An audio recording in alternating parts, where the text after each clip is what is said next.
Dear student, in this video lecture, we are going to discuss fertilization and sperm development in angiosperm plant. अब तक हमने different flower parts की structure देखी, उनका development देखा, जिसमें हमने एंथ्रीडियम गाइनोशियम दोनों को डिटेल डिस्कस किया। अब जो है मेल फ्लावर जो है वो भी मैच्योर हो चुका है एंजियोस्पर्म प्लांट में, और फीमेल फ्लावर जो है वो भी मैच्योर हो चुका है। अगर सपोज करो मेल और फीमेल दोनों फ्लावर अलग अलग हैं, सिचुएशन कुछ भी हो सकती है, मेल फ्लावर फीमेल फ्लावर दोनों एक ही में हो सकते हैं, अलग अलग हो सकते हैं, राइट, या एक ही प्लांट पर अलग अलग हो सकते हैं। तो हम एक जनरल केस स्टडी लेके चल रहे हैं कि भाई जो मेल फ्लावर है वो अलग है, फीमेल फ्लावर अलग है, वो चाहे एक ही प्लांट में हो चाहे दो अलग अलग प्लांट में हो। तो जो मेल फ्लावर है वहाँ से पॉलन ग्रेन जो है वो अब किसके पास पहुँचेंगे, वो पहुँचेंगे फीमेल फ्लावर के पास, और इसी प्रोसेस को कहते हैं पॉलिनेशन, जिसको हम अगले वीडियो लेक्चर्स में डिस्कस करने वाले हैं।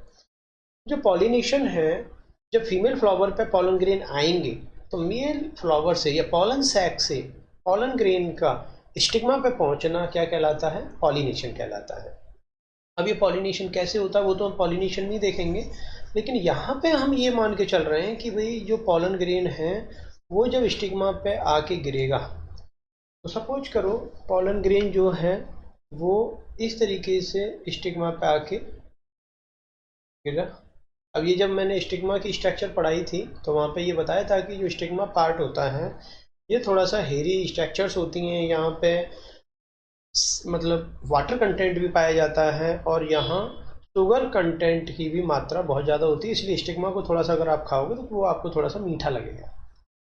अब होता क्या है कि जब ये पॉलन ग्रेन जो है यहाँ पे स्टिग्मा के ऊपर गिरेगा तो यहाँ दो चांसेस हैं, या तो ये सही स्पीसीज मतलब जिस स्पीसीज का स्टिग्मा है उसी स्पीसीज का पॉलन ग्रेन है, या फिर किसी ये और स्पीसीज का है। तो अगर ये पॉलन ग्रेन यहाँ स्टिग्मा पे गिरता है तो देखिए यहाँ होता क्या है, पॉल जैसे जो स्टिग्मा होती है वो इस तरीके से है, तो इस स्टिग्मा के ऊपर कुछ प्रोटीन्स पाए जाते हैं, पॉलन ग्रेन की सरफेस के ऊपर भी कुछ प्रोटीन्स पाए जाते हैं। तो इन प्रोटीन्स के बीच में इंट्रैक्शन होता है, राइट, और अगर ये इंट्रैक्शन ओके है, ये इंट्रैक्शन सही से हो रहा है, ये पॉलन ग्रेन के प्रोटीन्स हैं, तो ये अगर इंट्रैक्शन सही से होता है तो इनको हम आगे की तरफ प्लांट जो है स्टिग्मा अलाउ करेगा पॉलन ट्यूब बनाने के लिए। और अगर ये इंट्रैक्शन ओके नहीं है, अगर ये इंट्रैक्शन ओके है तो आगे पॉलन ट्यूब डेवलप होगी।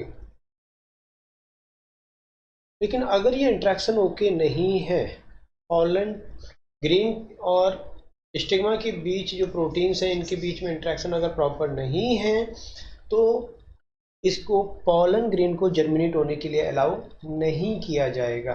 अब वो कौन सी प्रोटीन्स हैं जो इसको इस तरीके से गवर्न करती हैं उसको हम देखेंगे, इनकॉम्पेटेबल प्रोटीन, राइट, उनको आगे हम एक अलग ही वीडियो लेक्चर में डिस्कस करेंगे, वो बड़ा ही एक इम्पोर्टेंट टॉपिक हो जाता है, उसमें हम इन सारी चीज़ें प्रोटीन लेवल पर डिस्कस करेंगे। अभी हम वो सारी चीज़ें नहीं देख रहे हैं, अभी हम एक जनरल वे में देख रहे हैं कि जब पॉलन ग्रेन स्टिग्मा पे गिर रहा है तो हो क्या रहा है। पॉलन ग्रेन हम ये मान के चल रहे हैं कि देखिए वो उसी स्पीसीज का है जिस स्पीसीज का स्टिग्मा है, right.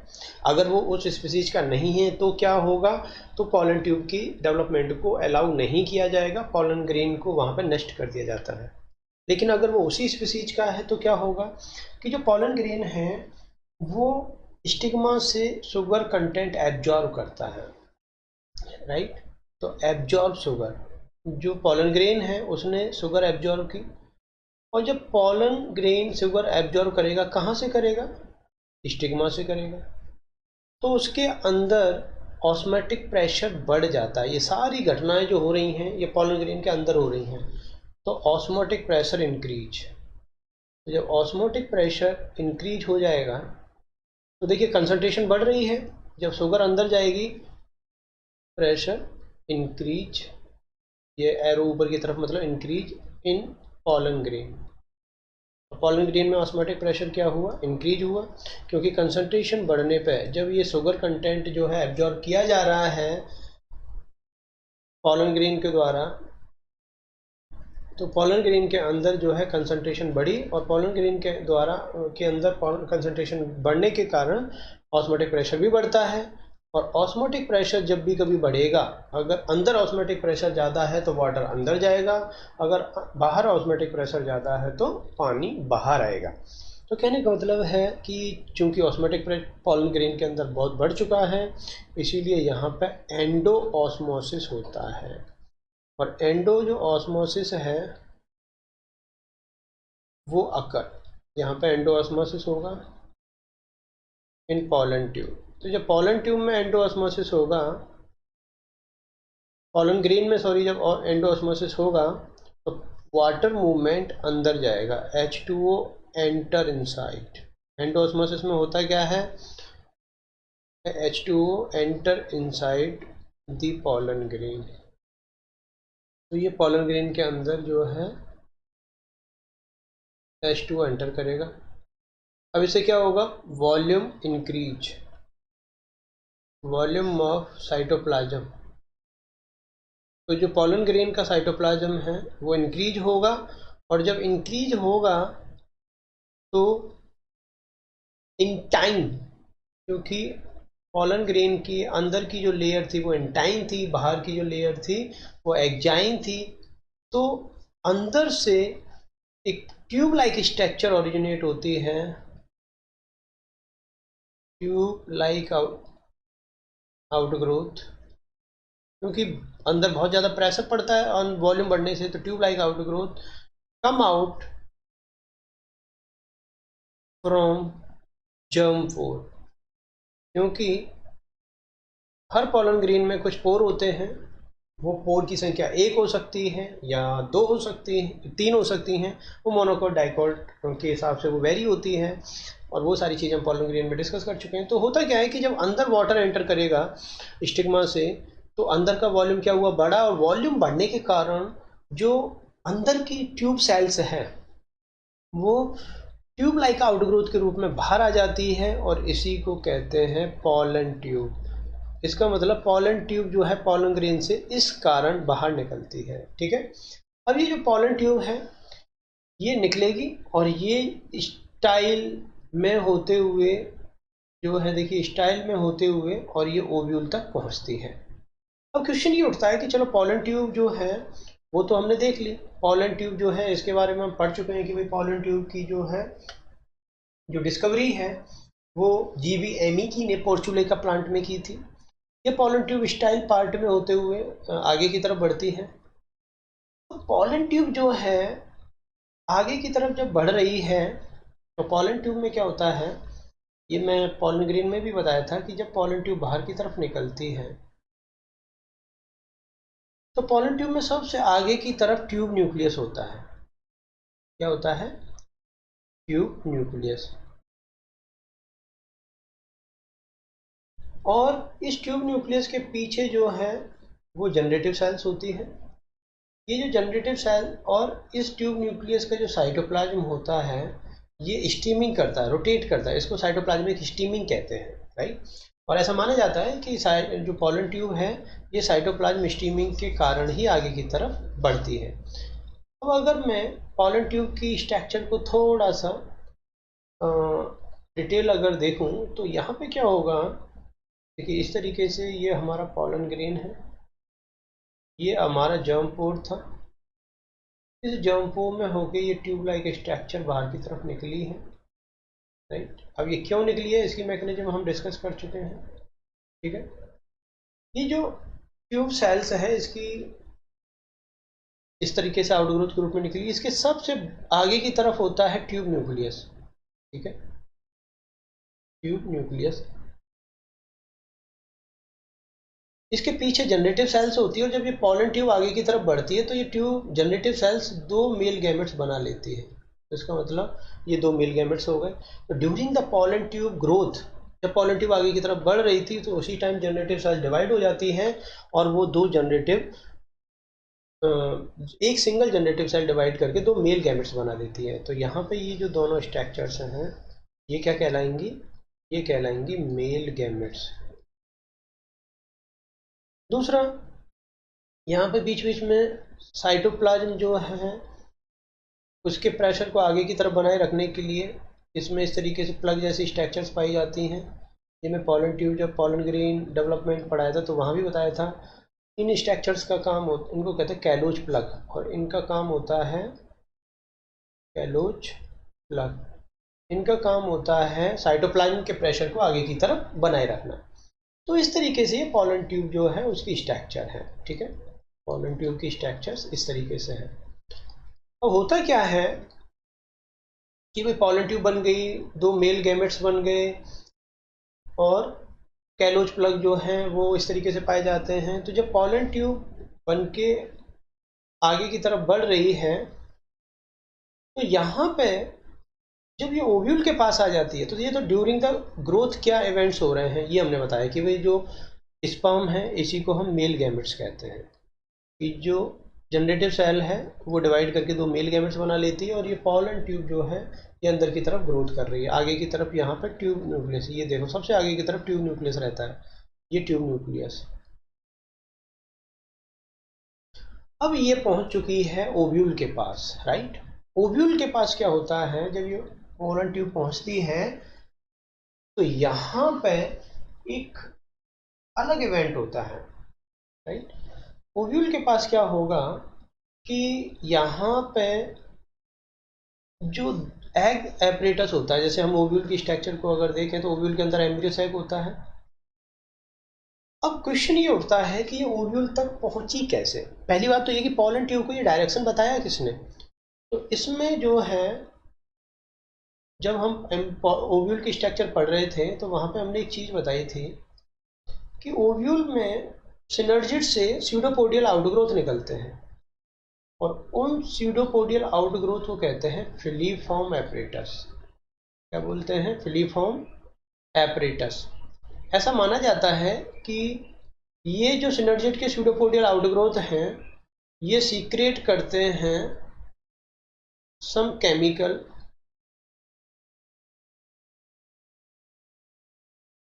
That attract pollen tube, और ऐसा माना जाता है कि ये जो केमिकल हैं ये पॉलन ट्यूब को अट्रैक्ट करते हैं। किधर की तरफ अट्रैक्ट करते हैं? टुवर्ड्स एम्ब्रियो सैक या ओव्यूल, ठीक है, टुवर्ड्स एग एपरेटस, ठीक है। तो ये एग एपरेटस की तरफ अट्रैक्ट करते हैं। क्योंकि केमिकल के कारण ये ग्रोथ हो रही है इसीलिए इसको कीमोट्रॉपिक मूवमेंट कहते हैं। पॉलन ट्यूब का जो मूवमेंट है ये कीमोट्रॉपिक मूवमेंट का एग्जाम्पल है, और ये कॉम्पिटिटिव एग्जाम्स में कई बार पूछा जाता है, राइट, कि पॉलन ट्यूब का जो ग्रोथ है वो किस टाइप का मूवमेंट का एग्जाम्पल है? कीमोट्रॉपिक मूवमेंट का। और वो केमिकल कौन सीक्रेट करता है? फिलीफॉर्म एपरेटस करता है। फिलीफॉर्म एपरेटस का एक और इन्वॉल्वमेंट माना जाता है, ये जो है एक तो केमिकली उसको सीक्रेट कर रहा है। फिलीफॉर्म एपरेटस के पास जैसे आप ओव्यूल पढ़ोगे तो हमने ओव्यूल में ये बताया था कि इस तरीके से ओव्यूल लगा होता है, राइट। ओव्यूल का जो ये बेसमेंट है, ये जो फिलामेंट है, इसको कहते हैं फ्यूनिकल, और इस फ्यूनिकल के बेस पे यहाँ पे कुछ हेयर लाइक स्ट्रक्चर्स पाई जाती हैं जिनको हमने नाम दिया था ऑब्ट्यूरेटर, ये हमने पढ़ाया भी था। ऐसा माना जाता है कि ये जो ऑब्ट्यूरेटर होते हैं जब पॉलन ट्यूब आती है तो ये भी एम्ब्रियो सैक की तरफ उसको डायरेक्ट करते हैं।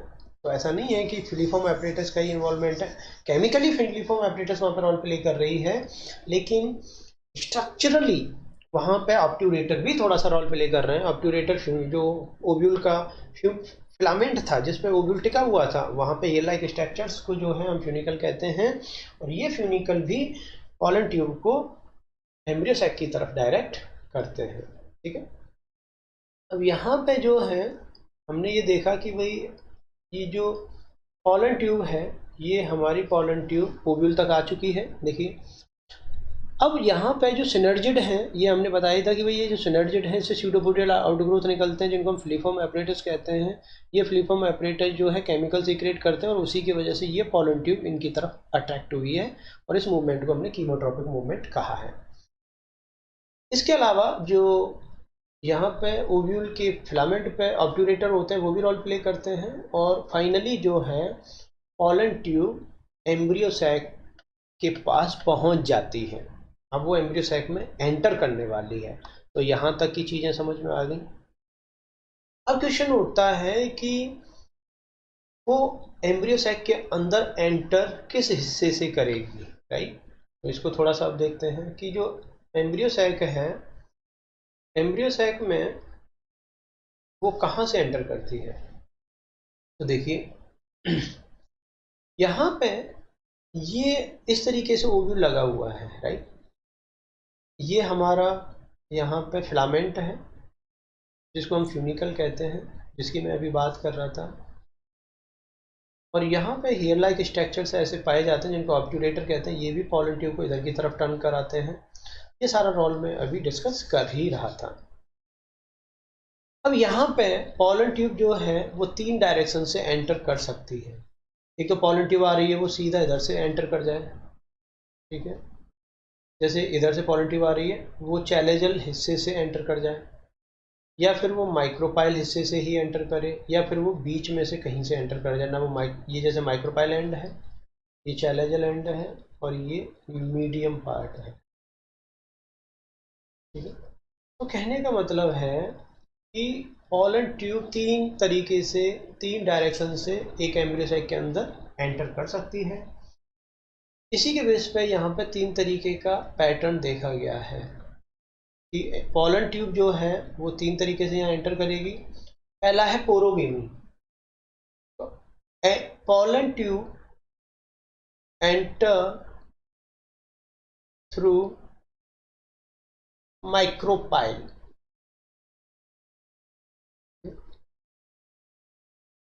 ओव्यूल के अंदर पॉलन ट्यूब माइक्रोपाइल के थ्रू एंटर कर रही है, तो उसको क्या कहेंगे, पोरोगेमी, राइट।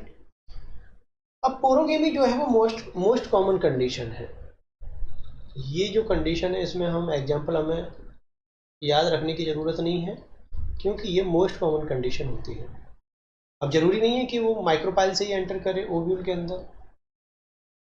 चैलेजोगेमी, वो चैलेजल एरिया से भी एंटर कर सकती है। और अगर पॉलन ट्यूब चैलेजल एरिया से एंटर करती है, पीटी मतलब पॉलन ट्यूब एंटर थ्रू चैलेजा, अगर वो चैलेजल रीजन से एंटर कर रही है तो उसको कहेंगे चैलेजोगेमी। अब चैलेजोगेमी जो है, इसमें अगर एग्जाम्पल देखें तो एक प्लांट है कैजुएरिना। प्लांट का क्या नाम है, कैजुएरिना प्लांट। तो उसके अंदर ये सिचुएशन पाई जाती है। मीजोगेमी, न वो माइक्रोपाइल से एंटर कर रहा है, न वो चैलेजल रीजन से एंटर कर रहा है, वो बीच में से कहीं से एंटर कर रहा है, राइट। तो उसको कहेंगे mesogamy. And PT enter through integument, क्योंकि बीच में तो इंटेगुमेंट्स होते हैं। अगर वो इंटेगुमेंट्स में होके एंटर कर रहा है तो उसको कहेंगे मीजोगेमी। जैसा कि कद्दू फैमिली, कुकुरबिटा, ठीक है। तो जो कद्दू फैमिली है वहाँ पे ये सिचुएशन पाई जाती है। तो पॉलन ट्यूब जो है ओव्यूल के अंदर कहाँ से एंटर कर रही है, उसके बेस पे ये मूवमेंट 3 तरीके का है। पोरोगेमी, अगर वो माइक्रोपाइल से एंटर कर रही है ओव्यूल के अंदर। चैलेजोगेमी, अगर पॉलन ट्यूब एंटर कर रही है चैलेजा के थ्रू। अगर इंटेगुमेंट बीच में होके कहीं से एंटर कर रही है, ना वो माइक्रोपाइल से कर रही है ना वो चैलेजा से कर रही है, तो उसको कहते हैं मीजोगेमी। और इसमें कुकुरबिटा जो प्लांट है वो यहाँ पे हम पढ़ते हैं। अब चलो, पॉलन ट्यूब एंटर कर गई, राइट। अब अंदर क्या होगा, अंदर का इवेंट जो है वो बड़ा इंटरेस्टिंग है। अंदर क्या होता है कि आउट ऑफ 2 सिनर्जिड, एक एग एपरेटस में टोटल सिनर्जिड्स कितने होते हैं, 2 होते हैं। जैसे यहाँ पे ये सारी चीज़ें हम डिस्कस कर चुके हैं। पोरोगेमी, अगर वो माइक्रोपाइल से एंटर करे। चैलेजोगेमी, अगर वो चैलेजा से एंटर करे, देखो यहाँ चैलेजा में होके आ रही है, और अगर बीच में इंटेगुमेंट में होके जा रही है तो वो हो गया मीजोगेमी, ठीक है। अब यहाँ पे जो पॉलन ट्यूब है वो एंटर कर चुकी है, अब अंदर जाके क्या होता है, जैसे ही पॉलन ट्यूब जब एंटर कर रही होती है ओव्यूल के अंदर, चाहे वो किसी भी डायरेक्शन से करे, वो फाइनली पहुंचेगी एग एपरेटस के पास ही। ये हमेशा ध्यान रखना। अगर वो कोई पॉलन ट्यूब माइक्रोपाइल से कर रही है तो भी वो एग एपरेटस सबसे पहले उसके सामने उसके एनकाउंटर होगा। अगर चैलेंजल रीजन से पॉलन ट्यूब एंटर कर रही है तो भी वो चैलेंजल रीजन से फाइनली कहाँ पहुंचेगी, वो अंदर ही अंदर माइक्रोपाइल रीजन की तरफ ही पहुंचेगी, क्योंकि उसको एंट्री, फाइनल एंट्री जो एम्ब्रियो सैक में होनी है वो एग एपरेटस के थ्रू ही होनी है। और अगर वो इंटेगुमेंट में से घुस रही है तो भी देखो वो एग एपरेटस की तरफ ही जा रही है, क्योंकि ये नीचे वाला माइक्रोपाइल रीजन पे ही एम्ब्रियो सैक में एग एपरेटस पाए जाते हैं। तो कहने का मतलब है कि इनिशियली वो एंटर कहीं से करे, ओव्यूल के अंदर वो एंट्री कहीं से करे, वो माइक्रोपाइल से करे, चैलेजा से करे या इंटेगुमेंट से करे, लेकिन एम्ब्रियो सैक के अंदर एंट्री वो हमेशा कहाँ से करेगी, पॉलन ट्यूब एग एपरेटस के थ्रू ही करेगी। जो अंदर स्ट्रक्चर है ये क्या है, ये है एम्ब्रियो सैक। और ये जो बाहर वाली स्ट्रक्चर दिखाई है ये क्या है, ओव्यूल। तो ओव्यूल के अंदर वो एंट्री उसकी डिफर हो सकती है पॉलन ट्यूब की, माइक्रोपाइल हो सकती है, चैलेजा हो सकती है, मीजोगिन इंटेगुमेंट्स हो सकता है, लेकिन इनसाइड द ओव्यूल जो एम्ब्रियो सैक है उसके अंदर एंट्री वो एग एपरेटस के थ्रू ही करेगी। देखिए एग एपरेटस, तीनों में वो फाइनली एग एपरेटस के पास पहुंची है, क्योंकि जो नीचे का हिस्सा है ये माइक्रोपाइल हिस्सा है, और माइक्रोपाइल की तरफ जो है वो एग एपरेटस सेल्स पाई जाती हैं, और ऊपर की जो रीजन है वो कौन सा है, चैलेंजल रीजन है। तो यहाँ पे ये चीज़ आपको ध्यान रखनी है, यहाँ पे कंफ्यूज नहीं होना है, क्योंकि कई बार कंपटीशन में यहाँ से क्वेश्चन पूछ लिया जाता है। वो पूछ लेता है कि एम्ब्रियो सैक के अंदर एंट्री कैसे होती है, ऑलवेज माइक्रोपाइल रीजन से, ऑलवेज एग एपरेटस सेल का जो कॉम्बिनेशन है उधर से। अब यहाँ पे क्या होता है कि पॉलन ट्यूब जो है एम्ब्रियो सैक के पास आ गई, तो out of two any one synergid start degenerating,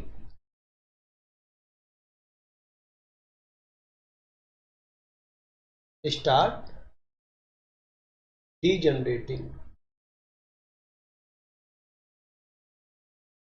तो दो सिनर्जिड में से एग एपरेटस के अंदर दो सिनर्जिड पाई जाती हैं, तो जैसे ही एम्ब्रियो सैक के पास पॉलन ट्यूब पहुंचती है, दोनों में से कोई एक सिनर्जिड डिजनरेट होना, टूटना, खत्म होना शुरू हो जाती है, और जो सिनर्जिड टूटना शुरू होती है पॉलन ट्यूब उस सिनर्जिड के अंदर होके एंट्री कर जाती है एम्ब्रियो सैक में, और फाइनली कहाँ पहुंच जाती है, एम्ब्रियो सैक के अंदर। तो any one synergid cell start degenerate, pollen tube finally enter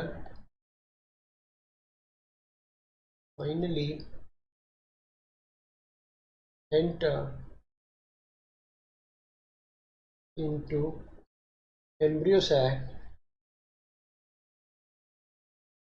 through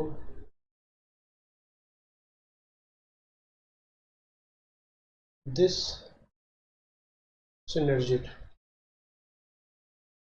तो ये जो सिनर्जिड डीजनरेट हो रही है, इसी डीजनरेटेड सिनर्जिड में होके पॉलन ट्यूब एंट्री कर जाती है किसके अंदर, एम्ब्रियो सैक के अंदर, and inside this synergid,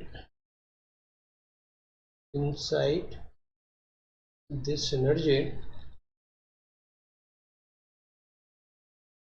pollen tube burst, और पॉलन ट्यूब फट जाती है। और जैसे ही पॉलन ट्यूब फटेगी, पॉलन ट्यूब से दो चीज़ें रिलीज होती हैं, वन ट्यूब न्यूक्लियस, क्योंकि उसके अंदर ट्यूब न्यूक्लियस भी था, one tube nucleus and two male gametes. ठीक है, तो उसके अंदर से दो तो मेल गैमेट्स निकलते हैं और एक ट्यूब न्यूक्लियस निकलता है। ये चीज़ें किसके अंदर रिलीज हो गई हैं, सिनर्जिड के अंदर। कौन सी सिनर्जिड, जो सिनर्जिड डीजनरेट हो रही थी, राइट, इनसाइड सिनर्जिड। अब क्या होता है, अब यहां से जो है फर्टिलाइजेशन की प्रोसेस शुरू हो गई है। ठीक है, तो अब यहाँ पे क्या होगा कि जो सिनर्जिड डीजनरेट हो रही थी, इसका न्यूक्लियस भी डीजनरेट हो रहा था, तो सिनर्जिड न्यूक्लियस। पहली बात तो ये कि एक तो सिनर्जिड का न्यूक्लियस और एक ट्यूब का न्यूक्लियस, जिसको हम ट्यूब न्यूक्लियस कहते हैं। ये क्या होते हैं, ये कुछ डार्क कलर बॉडी बना लेते हैं, ठीक है। Convert into dark colour granules.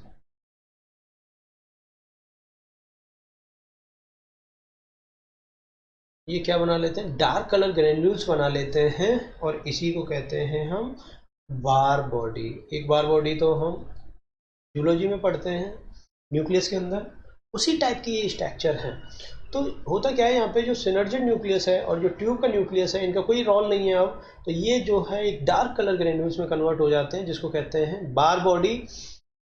और वहाँ पे जो दो मेल गैमेट्स हैं, ये दोनों मेल गैमेट्स अब पार्टिसिपेट करते हैं इन डबल फर्टिलाइजेशन। ये किस में पार्टिसिपेट करते हैं, डबल फर्टिलाइजेशन। अब ये देखने वाली बात है कि भाई ये डबल फर्टिलाइजेशन क्या है, ठीक है। तो यहाँ तक हमें समझ में आ गया कि भाई क्या हो रहा है। इस तरीके से पॉलन ट्यूब जो है हमारी एम्ब्रियो साइक के अंदर गई। अब होता क्या है कि जो हमारी पॉलन ट्यूब है,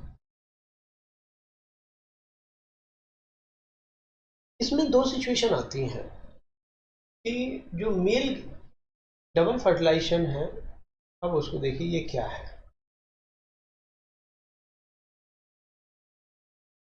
डबल फर्टिलाइजेशन,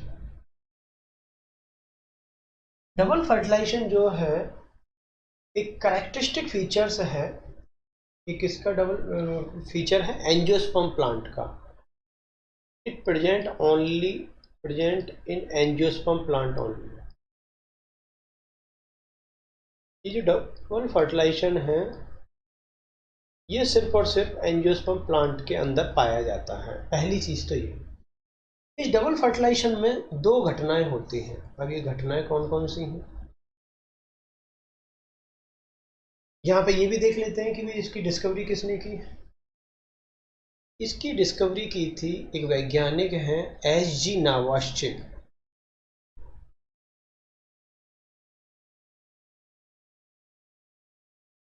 तो इसको डिस्कवर किसने किया, एस.जी. नावाश्चिन। इसके अंदर किया तो दो प्लांट थे जिसके अंदर इन्होंने डिस्कवर किया था, लिलियम, ये ध्यान रखना इंपॉर्टेंट है, एंड फ्रटलेरिया।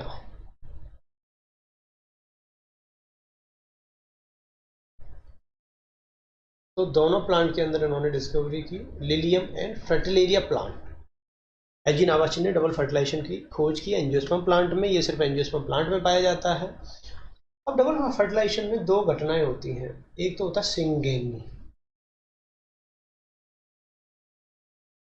और दूसरा होता है ट्रिपल फ्यूजन, राइट। पहला है सिंगेमी और दूसरा है ट्रिपल फ्यूजन। यहाँ पे सिंगेमी कहते हैं कि जो, अब देखिए अंदर कितने एम्ब्रियो सैक के अंदर कितने मेल गैमेट्स आ गए हैं, दो। तो उनमें से एक मेल गैमेट्स फ्यूज हो जाता है एग सेल के साथ, क्योंकि एग एपरेटस में एग सेल पाई जाती है, और ये मेल गैमेट्स बना लेता है जाइगोट। यहाँ पे जो मेल गैमेट्स है ये भी हैप्लॉइड है, एग सेल भी हैप्लॉइड है, लेकिन जो जाइगोट है ये क्या है, ये डिप्लॉइड है। और यही जाइगोट आगे चल के क्या बना लेगा, एम्ब्रियो बना लेगा। और एम्ब्रियो भी क्या होता है, 2n होता है, और यही एम्ब्रियो आगे चल के प्लांट बनाएगा, और प्लांट भी क्या होता है, 2n होता है।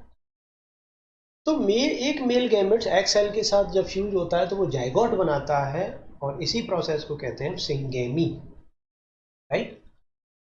लेकिन दूसरा जो मेल गैमेट्स है, ये भाई साहब भी एक बहुत बड़ा काम करते हैं। और ये क्या करते हैं, जो मेल गैमेट्स हैं ये सेकेंडरी न्यूक्लियस के साथ फ्यूज हो जाते हैं। Secondary nucleus.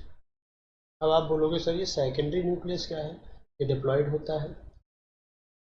याद करो मैंने एमिनो जब पढ़ाया था तो मैंने ये बताया था कि सेंटर में दो न्यूक्लियाई पाए जाते हैं जिनको पोलर न्यूक्लियाई कहते हैं, और ये दो हैप्लॉइड न्यूक्लियाई हैं, लेकिन ये फर्टिलाइजेशन से पहले दोनों फ्यूज हो जाते हैं और एक डिप्लॉयड न्यूक्लियस का निर्माण करते हैं जिसको सेकेंडरी न्यूक्लियस कहते हैं।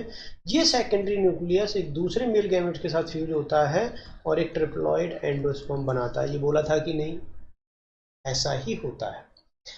यहाँ पे क्या होता है कि ये जो दूसरा मेल गैमेट्स है, ये मेल गैमेट सेकेंडरी न्यूक्लियस के साथ फ्यूज हो जाता है और एक प्राइमरी एंडोस्पर्म न्यूक्लियस बनाता है।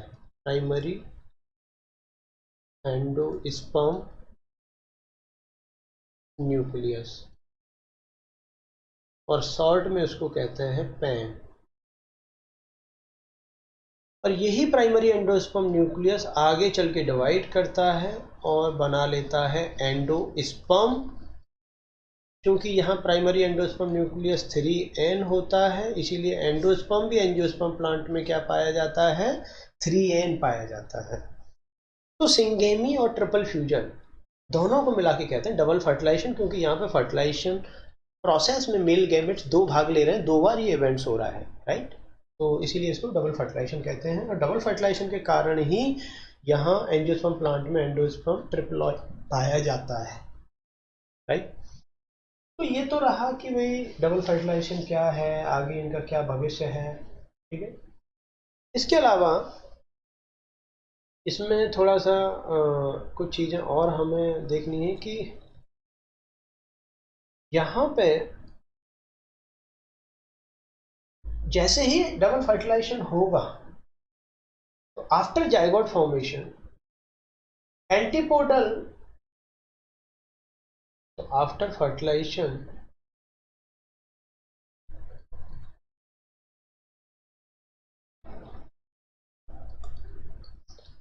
दो ऐसी सेल्स हैं जो खत्म हो जाती हैं। देखो एंटीपोडल का यहाँ कोई काम नहीं है, वो खत्म हो जाती हैं एंटीपोडल सेल, और रिमेनिंग सिनर्जिड, क्योंकि एक सिनर्जिड तो जब पॉलन ट्यूब एंटर कर रही थी तभी डीजनरेट हो गई थी, ये दोनों भी डीजनरेट हो जाती हैं आफ्टर फर्टिलाइजेशन, ठीक है। डबल फर्टिलाइजेशन में टोटल कितने न्यूक्लियस भाग ले रहे हैं? अगर आप ये देखो तो यहाँ पे देखिए डबल फर्टिलाइजेशन में टोटल कितने न्यूक्लियस भाग ले रहे हैं। दो न्यूक्लियस तो यहाँ भाग लिए हैं और तीन न्यूक्लियस यहाँ भाग लिए, क्योंकि ये जो 2n है ये दो न्यूक्लियस के फ्यूजन से बना है, तो तीन तो यहाँ भाग ले रहे हैं ट्रिपल फ्यूजन में और सिंगेमी में दो, तो डबल फर्टिलाइजेशन में टोटल 5 न्यूक्लियस भाग लेते हैं। ये हमेशा याद रखना, ये कंपटीशन में क्वेश्चन अक्सर पूछा जाता है। तो total 5 nuclei participate in double fertilization. अब इन पांचों का हिसाब क्या है? पांचों का हिसाब ये है कि 2 न्यूक्लियाई भाग लेते हैं सिंगेमी में, और 3 न्यूक्लियाई भाग लेते हैं ट्रिपल फ्यूजन में, ठीक है। तो इस तरीके से इनका न्यूक्लियाई का डिस्ट्रीब्यूशन है। दूसरा, पॉलन ट्यूब जो बनी थी, पॉलन ट्यूब के लिए बोरॉन एंड एक और मिनरल है कैल्शियम, ये इसेंशियल है for pollen tube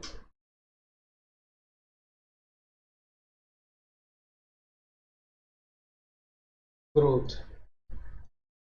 pollen tube growth के लिए जो है ये बहुत ही इसेंशियल मिनरल्स हैं। एंड ऑप्टिमम टेम्परेचर अगर देखा जाए पॉलन ट्यूब की ग्रोथ के लिए, तो ये भी ध्यान रखिए ऑप्टिमम टेम्परेचर इसके लिए होता है 20 to 30 degree, 20 to 30 degree Celsius, और इसमें बोरोन और कैल्शियम का बहुत ज़्यादा रोल पाया जाता है। एंजियोस्पर्म प्लांट में चूंकि पॉलन ट्यूब बन रही है तो मेल गैमेट जो ट्रांसफर हो रहा है वो पॉलन ट्यूब के थ्रू हो रहा है, इसीलिए साइफनस फर्टिलाइजेशन।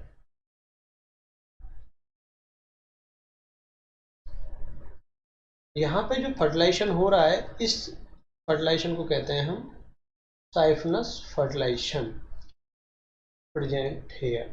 तो एंजियोस्पर्म में किस टाइप का फर्टिलाइजेशन प्रेजेंट है? साइफनस। साइफनस किसको कहते हैं? जब मेल गैमेट्स एक पॉलन ट्यूब के थ्रू ट्रांसफर हो, इस तरीके के फर्टिलाइजेशन को हम साइफनस फर्टिलाइजेशन कहते हैं। ठीक है, इसके अलावा दो पॉइंट्स और आपको थोड़ा सा यहाँ पे ध्यान रखने हैं, और वो पॉइंट क्या है? वो पॉइंट ये है कि जो पॉलन ट्यूब है वो संख्या में अगर एक ही बन रही है तो उसको कहते हैं मोनोसाइफनस।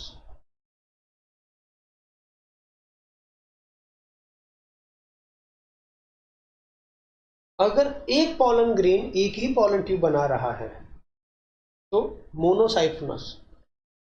One pollen tube originate, develop from one pollen tube develop from one pollen grain। तो अगर एक पॉलन ग्रेन एक पॉलन ट्यूब बना रहा है तो इसको कहते हैं मोनोसाइफनस, और ये मोस्ट कॉमन है। मोस्ट ऑफ द प्लांट जो है इस तरीके की सिचुएशन को फॉलो करते हैं। लेकिन एक दूसरी सिचुएशन है, उसको कहते हैं पॉलीसाइफनस। नाम से ही क्लियर है, साइफन मीन्स ट्यूब, कि यहाँ पे जो पॉलन ट्यूब है उसकी संख्या एक से ज़्यादा है। तो more than one pollen tube, more than one pollen tube और develop from one pollen grain.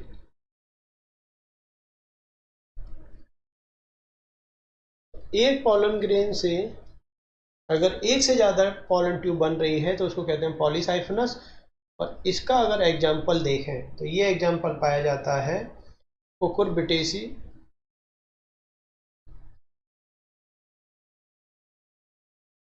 Cucurbitaceae and Malvaceae family. तो कुकुरबिटेसी एंड मालवेसी फैमिली में ये घटना पाई जाती है। ठीक है, तो ये चीज़ें पूछ ली जाती हैं। यहाँ पे हमने देखा कि पॉलन ट्यूब किस तरीके से बन रही है, फिर किस तरीके से वो आगे मूव कर रही है, फिर कैसे एंटर कर रही है, उसके बेस पे क्या क्या टर्मिनोलॉजी हम यहाँ यूज कर रहे हैं, फिर डबल फर्टिलाइजेशन क्या है। तो ये सारी चीज़ें हमने यहाँ पे अभी तक देखी। इसके बाद जो है, अब हमने ट्रिपल फ्यूजन में एक वर्ड पढ़ा था एंडोस्पर्म। तो यहाँ पे हम अब पढ़ेंगे एंडोस्पर्म डेवलपमेंट। ठीक है, कि भाई जो एंडोस्पर्म डेवलपमेंट है वो कैसे हो रहा है। ठीक है, तो एंडोस्पर्म क्या है पहले तो आप ये समझिए कि भाई प्राइमरी एंडोस्पर्म न्यूक्लियस जो है, जैसे ट्रिपल फ्यूजन में हमने देखा कि जो एक मेल गैमेट्स है, ये मेल गैमेट्स जो है सेकेंडरी न्यूक्लियस 2n के साथ फ्यूज हुआ और इसने एक primary endosperm nucleus triploid nucleus बनाया पैन, और ये प्राइमरी एंडोस्पर्म न्यूक्लियस आगे चल के क्या बनाता है? एंडोस्पर्म बनाता है। तो पहले तो हम ये देखते हैं एंडोस्पर्म भाई काम क्या है इसका, क्यों बनाता है कोई प्लांट इसको। तो देखिए एंडोस्पर्म क्या है, एक न्यूट्रिशन प्रोवाइडिंग टिश्यू है, वो न्यूट्रिशन प्रोवाइड करता है।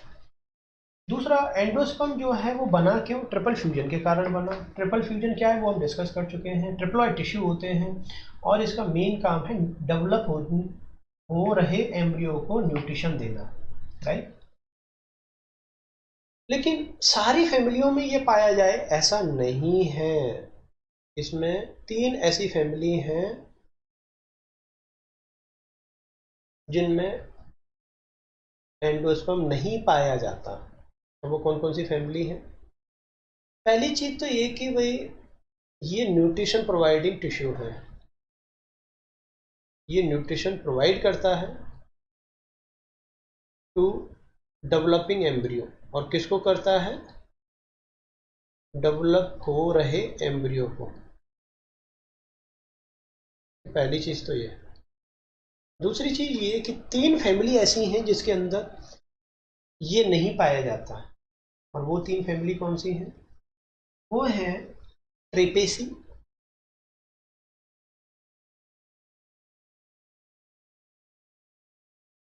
ऑर्किडेसी जिसमें ऑर्किड पाया जाता है,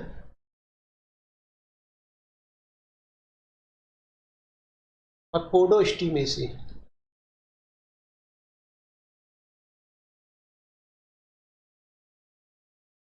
फैमिली डज नॉट कंसिस्ट।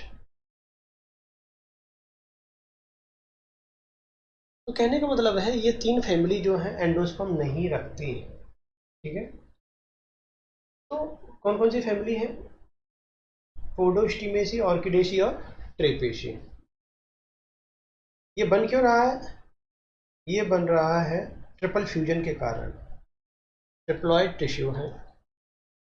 कैसे टिश्यू है? Triploid tissue 3N।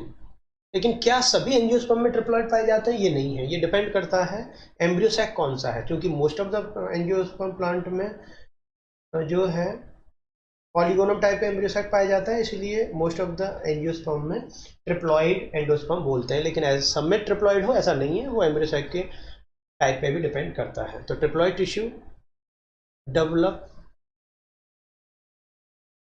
Due to triple fusion. अब ये ट्रिपल फ्यूजन क्या है ये हम डिस्कस कर चुके हैं, ठीक है। अब बहुत सारे प्लांट ऐसे हैं जहां पे अलग अलग केमिकल नेचर का एंडोस्पर्म पाया जाता है। जैसे आप सीरियल्स में देखोगे,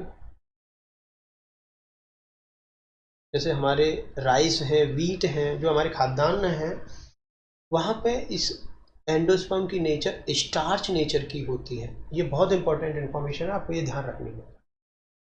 अगर आप कुछ सीरियल्स जैसे मेज में देखोगे, मक्का में, तो इसमें ये प्रोटीन नेचर की है, ठीक है। अगर आप कैस्टर कोकोनट में देखोगे, कैस्टर कोकोनट, इनके अंदर देखोगे, इनके अंदर ये ऑयली नेचर का होता है। अगर आप आइवोरी पाम, राइट, अगर आप आइवोरी पाम को देखते हो तो आइवोरी पाम के अंदर जो एंडोस्पर्म की नेचर है वो सेल्यूलोज की होती है। लेकिन अगर आप आइवोरी पाम के अलावा डेट पाम को देखते हो, ठीक है, तो डेट पाम के अंदर इसकी नेचर हेमी सेल्यूलोज होती है। क्या होती है? Hemicellulose. तो इस तरीके से ये डिफरेंट डिफरेंट केमिकल नेचर्स जो है वो एंडोस्पर्म की पाई जाती हैं, और ये बड़ी ही इंपॉर्टेंट इंफॉर्मेशन है। अक्सर क्वेश्चन यहाँ से एग्जाम में पूछ लिया जाता है। इसके अलावा अब हम ये देखते हैं कि भाई एंडोस्पर्म जो है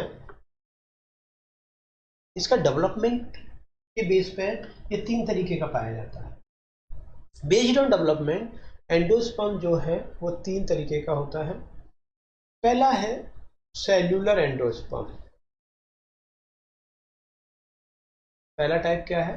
सेल्यूलर एंडोस्पर्म। सेल्यूलर एंडोस्पर्म देखिए यहाँ पे जो पहला डायग्राम है, यहाँ पे क्या होता है कि जो ट्रिपल फ्यूजन से जो न्यूक्लियस बनता है जिसको हम कहते हैं प्राइमरी एंडोस्पर्म न्यूक्लियस, इसमें डिवीजन होते हैं।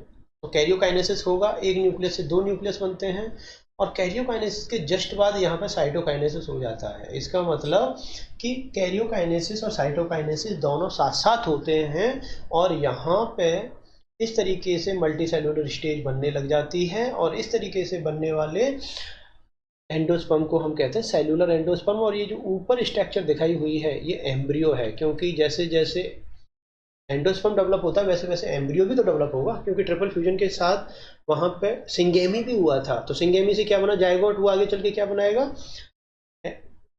ये जायगोट था, ये जायगोट आगे चल के क्या बनाएगा, एम्ब्रियो बनाएगा। तो सेलुलर एंडोस्पर्म में क्या होता है कि कैरियो पैन के अंदर, प्राइमरी एंडोस्पर्म न्यूक्लियस के अंदर कैरियोकाइनेसिस और साइटोकाइनेसिस दोनों साथ साथ होते हैं। इसीलिए एंडोस्पर्म की जो डिवीजन है उसमें स्टार्टिंग से ही आपको सेल अपीयर होने लग जाती हैं और इस तरीके से वो मल्टी सेलुलर स्ट्रक्चर बनती है और इसको कहते हैं सेलुलर एंडोस्पर्म।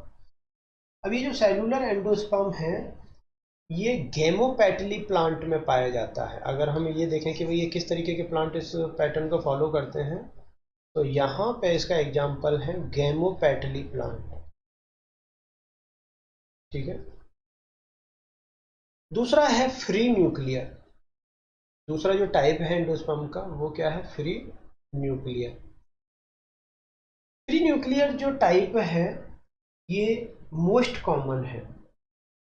ठीक है। मोस्ट कॉमन टाइप का जो एंडोस्पर्म है वो फ्री न्यूक्लियर टाइप का ही होता है। अब देखिए यहाँ क्या हो रहा है, नाम से क्लियर है, यहाँ पे न्यूक्लियर डिवीजन फ्री हो रहे हैं, मतलब कोई कंट्रोल नहीं है, साइटोकाइनेसिस नहीं हो रहा है। तो यहाँ क्या होता है कि जो ट्रिपल फ्यूजन से प्राइमरी एंडोस्पर्म न्यूक्लियस बना, इसमें कैरियोकाइनेसिस होगी और कैरियोकाइनेसिस के बाद साइटोकाइनेसिस नहीं होती है, और इस तरीके से ये मल्टी न्यूक्लिएट कंडीशन के पूरे ये जो स्ट्रक्चर है ये पूरा न्यूक्लियस से भर जाता है। और जब इसमें कैरियोकाइनेसिस कंप्लीट हो जाता है उसके बाद यहाँ पे साइटोकाइनेसिस होता है और तब इसमें मल्टी सेलुलर स्ट्रक्चर बनना शुरू होती है। जबकि सेलुलर में क्या था, सेलुलर में कैरियोकाइनेसिस साइटोकाइनेसिस दोनों एक साथ हो रहे थे। दूसरी बात ये कि यहाँ पे बाहर से अंदर की तरफ साइटोकाइनेसिस शुरू होता है। ये हमेशा याद रखना, ऐसा नहीं है कि कहीं से भी साइटोकाइनेसिस शुरू हो गया। जब ये कैरियोकाइनेसिस खत्म हो गए तो कैरियोकाइनेसिस खत्म होने के बाद जब इसमें साइटोकाइनेसिस शुरू हुआ तो साइटोकाइनेसिस की डायरेक्शन क्या थी, आउटसाइड टू इनर साइड, मतलब बाहर से अंदर की तरफ साइटोकाइनेसिस शुरू हुआ था यहाँ पे। तो इस तरीके के एंडोस्पर्म डेवलपमेंट को कहते हैं हम फ्री न्यूक्लियर एंडोस्पर्म, और ये बहुत ही मोस्ट कॉमन टाइप है। और इसके अलावा ये प्रिमिटिव टाइप भी है। ठीक है। तीसरा जो है वो है हेलोबियल। ये बड़ा ही एक इंटरेस्टिंग, हेलोबियल एंडोस्पर्म। इस हेलोबियल एंडोस्पर्म में क्या होता है कि यहाँ पे पहला, जैसे प्राइमरी एंडोस्पर्म न्यूक्लियस बना, तो प्राइमरी एंडोस्पर्म न्यूक्लियस जो है उसमें पहला डिवीजन हुआ, और पहला डिवीजन इसमें इस तरीके सेल्यूलर एंडोस्पर्म टाइप का होता है। मतलब कि यहाँ पे पहला जो जब इसमें डिवीजन हुआ प्राइमरी एंडोस्पर्म न्यूक्लियस में, तो इसमें कैरियोकाइनेसिस और साइटोकाइनेसिस दोनों हुए और इसमें दो सेल बनी। एक तो माइक्रोपाइलर एंड की तरफ जो माइक्रोपाइलर सेल थी वो, और एक चैलेजल एंड की तरफ वो। माइक्रोपाइलर एंड की तरफ जो सेल बनी वो थोड़ी बड़ी होती है और वो आगे फ्री न्यूक्लियर डिवाइड करेगी अब, और उसमें फ्री न्यूक्लियर तरीके से न्यूक्लियर डिवीजन होंगे, कैरियोकाइनेसिस होगी। वहाँ पे साइटोकाइनेसिस तब होगी जब पहले न्यूक्लियर डिवीजन कंप्लीट हो जाएंगे, और जब न्यूक्लियर डिवीजन कंप्लीट हो जाते हैं तब वहाँ पे बाहर से अंदर की तरफ साइटोकाइनेसिस शुरू होता है। दूसरा, इसमें जो चैलेंजल एंड की सेल बनी थी वो आगे डिवीजन में भाग नहीं लेती और वो एक सिंगल सेल के रूप में रहती है और आगे चल के वो डिजनरेट हो जाती है। तो कहने का मतलब है हेलोबियल में सेल्यूलर और फ्री न्यूक्लियर दोनों पाया जा रहा है। पहला डिवीजन सेल्यूलर टाइप का और उसके बाद फ्री न्यूक्लियर टाइप के माइक्रोपाइलर एंड की सेल में होते हैं, और ये कंडीशन पाई जाती है मोनोकॉट प्लांट में। ठीक है। तो इस तरीके से हमने तीन तरीके का एंडोस्पर्म देखा based on development, cellular, free nuclear और हेलोबियल एंडोस्पर्म। ठीक है। इसके अलावा एंडोस्पर्म जो है इसमें कुछ और टर्मिनोलॉजी भी है। जैसे अगर हम इन टर्मिनोलॉजी को अगर हम देखें तो जैसे यहाँ पे कुछ टर्मिनोलॉजी यूज होती है। जैसे एक है रूमिनेट एंडोस्पर्म, ये है रूमिनेट एंडोस्पर्म। आपने सुपारी खाई होगी, तो सुपारी जो आप खाते हो वो क्या है, वो एंडोस्पर्म है। क्या वो गोल गोल है, नहीं। अगर एंडोस्पर्म जो है इरेगुलर सरफेस में आ जाए, राइट, तो irregular Surf irregular shape endosperm, मतलब किसी भी एंडोस्पर्म टिश्यू की स्ट्रक्चर अगर इरेगुलर है तो उसको कहते हैं रूमिनेट एंडोस्पर्म, और इसका एग्जाम्पल है सुपारी। राइट, जो हम सुपारी खाते हैं वो जो है रूमिनेट एंडोस्पर्म का एग्जाम्पल है। वहां पे जो है आपको इस तरीके की सिचुएशन मिलेगी। अब सुपारी को क्या कहते हैं? पैसिफ्लोरा। ठीक है, इसके अलावा मोजैक एंडोस्पर्म एक टर्म आती है, mosaic, MOSAIC, mosaic endosperm. Mosaic endosperm कहते हैं कि अगर endosperm different different colour patches का है, बहुत छोटी छोटी सी टर्मिनोलॉजी है, endosperm with different colour patch.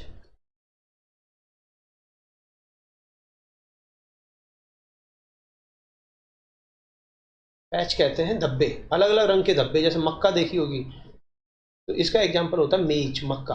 मक्का का जो दाना होता है, आपने कभी उसको देखा हो, यहाँ इंडियन वैरायटी में तो वो बहुत ज़्यादा देखने को नहीं मिलता, लेकिन जो यूरोपियन वैरायटी है वहाँ पे मक्के के दाने में डिफरेंट डिफरेंट कलर के दाने दिखते हैं।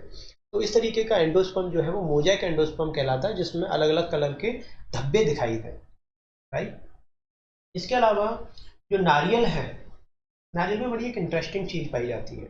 आपने कोकोनट खाया होगा, तो कोकोनट का जो एंडोस्पर्म है ये बड़ा न्यूट्रिशियस होता है और ये ऑयली नेचर का होता है। यहाँ पे होता क्या है, यहाँ दो तरीके का एंडोस्पर्म पाया जाता है। एक तो पाया जाता है सेल्यूलर एंडोस्पर्म और एक पाया जाता है लिक्विड एंडोस्पर्म। तो यहाँ पे जो कोकोनट एंडोस्पर्म है इसमें जो बाहर की तरफ है ये तो है सेल्यूलर एंडोस्पर्म। ठीक है, ये सॉलिड होता है और इसके अंदर जो लिक्विड भरा होता है इसको कहते हैं हम nuclear endosperm. Right, nuclear endosperm. तो जो नारियल है इसके अंदर दो तरीके का एंडोस्पर्म पाया गया है। जो आउटर साइड है वहाँ तो एक सेल्यूलर एंडोस्पर्म मिलता है, सॉलिड पाया जाता है, और उसके अंदर जो लिक्विड भरा रहता है वो मल्टी न्यूक्लियर कंडीशंस होती है, न्यूक्लियर डिवीजन से वो बना है, थ्री न्यूक्लियर डिवीजन से वो इनसाइड प्रेजेंट होता है। ठीक है, तो इस तरीके से कोकोनट एंडोस्पर्म दो तरीके का होता है। अब यहाँ पे जो सीड है इनमें भी बड़ी एक इंटरेस्टिंग सिचुएशन है।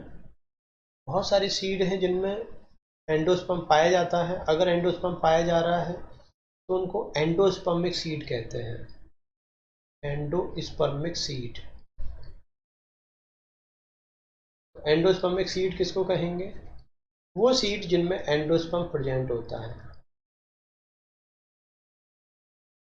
Right, endosperm present in this seed. अब इस कैटेगरी में कौन से सीड आते हैं? तो एंडोस्पर्मिक सीड के अंदर आते हैं मोनोकॉट सीड। तो जो मोनोकॉट सीड हैं वो इस कैटेगरी में आ जाते हैं। लेकिन नॉन एंडोस्पर्मिक जो सीड हैं, यहाँ पे एंडोस्पर्म बनता तो है लेकिन लास्ट तक एम्ब्रियो डेवलप होते होते वो ख़त्म हो जाता है और सीड के अंदर आपको एंडोस्पर्म नहीं दिखता। तो एंडोस्पर्म यहाँ प्रेजेंट नहीं होता, यहाँ क्या रहता है? एब्सेंट होता है। तो endosperm absent in this seed. In seeds के अंदर एंडोस्पर्म एब्सेंट होता है और नॉन एंडोस्पर्मिक सीड को हम जो है एक्जा एल्बुमिनस सीड भी कहते हैं, एक्जा एल्बुमिनस सीड, और इनको कहेंगे हम एल्बुमिनस सीड, एल्बुमिनस सीड। ये सिचुएशन पाई जाती है डाइकॉट प्लांट में, जो डाइकॉट सीड है वहाँ आपको एंडोस्पर्म नहीं देखने को मिलेगा, वो नॉन एंडोस्पर्मिक होते हैं। ठीक है, इसके अलावा एक और यहाँ पे बड़ी इंपॉर्टेंट चीज पाई जाती है, दो टर्म यहाँ पे पाई जाती है एंडोस्पर्म में, जीनिया और मेटाजीनिया। ये बड़ा ही इंपॉर्टेंट है और यहाँ पे क्वेश्चन भी पूछा जाता है। जो जीनिया है ये क्या है? तो कहने का मतलब है कि एक वैज्ञानिक है ओके, प्रपोज टर्म, ये जो टर्म है ये प्रपोज की थी एक वैज्ञानिक है फोके, उन्होंने। जीनिया कहते हैं कि किसी भी फॉरेन पॉलन ग्रेन का एंडोस्पर्म कैरेक्टर पे इफेक्ट, वो जीनिया कहलाता है। तो effect of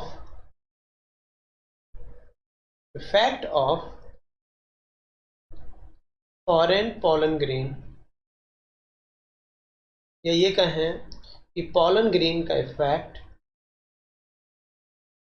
on endosperm character.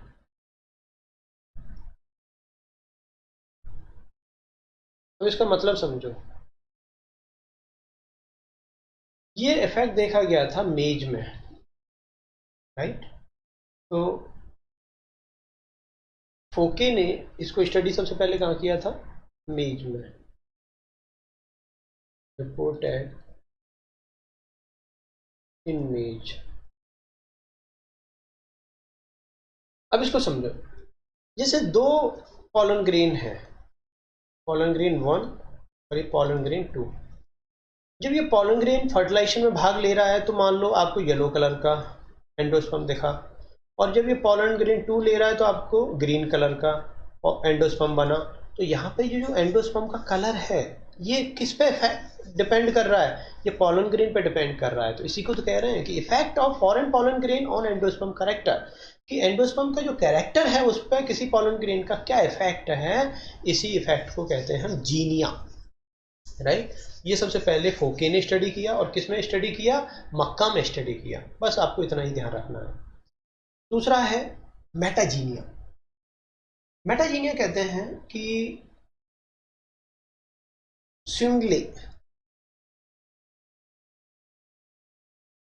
Discovered this, इसकी खोज किसने की? स्विंगले ने की। पहली चीज तो ये। दूसरी चीज ये कि यहां पे जो एंडोस्पर्म के बाहर टिश्यू पाए जा रहे हैं उस पे फॉरेन पॉलन ग्रेन का इफेक्ट। तो effect of foreign pollen grain, effect of foreign pollen grain, और जरूरी नहीं है यहाँ पे फॉरेन वर्ड लगाया जाए, इफेक्ट ऑफ पॉलन ग्रेन मतलब फॉरेन ग्रेन का कोई इफेक्ट। तो effect of foreign pollen grain on कौन से टिश्यू? Somatic tissue. वो tissue, somatic tissue, right, line outside, जो पाए जा रहे हैं लाइन आउटसाइड द एंडोस्पर्म। तो देखिए, एंडोस्पर्म पे अगर किसी पॉलन ग्रेन का इफेक्ट आ रहा है तो वो तो है जीनिया, और एंडोस्पर्म के बाहर भी तो बहुत सारे सोमैटिक टिश्यू पाए जाते हैं, उन पे अगर पॉलन ग्रेन का इफेक्ट पाया जाता है तो उसको कहते हैं हम मेटाजीनिया। इसको डिस्कवर किया था स्विंगले ने, राइट? जैसे इसमें अगर एग्जाम्पल देखें तो date palm size, date palm का जो एंडोस्पर्म साइज है, डेट पाम साइज, तो डेट पाम का जो साइज है एंडोस्पर्म का वो फॉरेन पॉलन ग्रेन पर डिपेंड करता है। कोई एक पॉलन ग्रेन उसको बड़ा बना देगा, दूसरा पॉलन ग्रेन उसको छोटा बना देगा। तो यहाँ पर पॉलन ग्रेन जो है उसके इस इफेक्ट को कंट्रोल करता है। तो यहाँ तक हमने एंडोस्पर्म डेवलपमेंट, डबल फर्टिलाइजेशन, इन सारी चीज़ों की हमने बातें की, और एंडोस्पर्म में जो कुछ स्पेशल कुछ पॉइंट्स जो थे वो भी हमने यहाँ पे आपके साथ डिस्कस किए। तो उम्मीद करता हूँ यहाँ तक फर्टिलाइजेशन तक आपको ये चीज़ें क्लियर हुई होंगी। अगले वीडियो लेक्चर्स में हम पॉलिनेशन को डिस्कस करेंगे।